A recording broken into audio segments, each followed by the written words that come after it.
May isang lungsod noon na sobrang tiwadi na hindi kayang tisin, Sodoma. Doon, pinapalagpakan ang kasalanan at tinutukso ang kadalisayan. Isang gabi, may dalawang anghel na pumunta sa bahay ng isang lalaking ang pangalan ay Lot.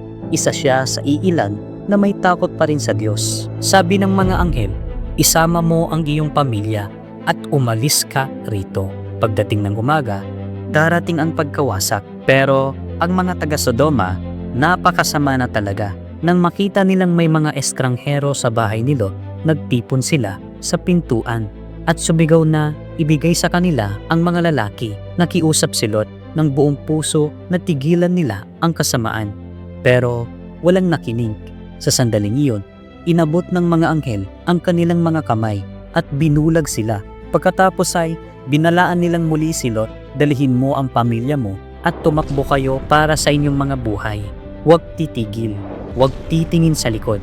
Sa madaling araw, bumukas ang langit. Ang nagniningas na asupre at apoy ay nahulog mula sa langit.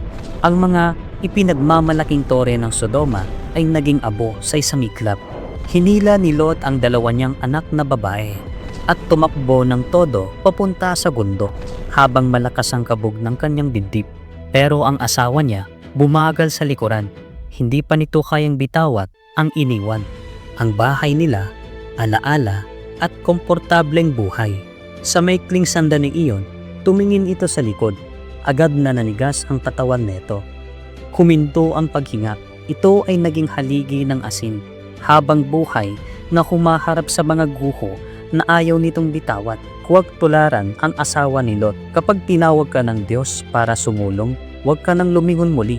Kung handa ka nang tumigil sa pagtingin sa nakaraan at tumuon sa Diyos, pakisabi, Panginoon, nagtitiwala ako sa iyo.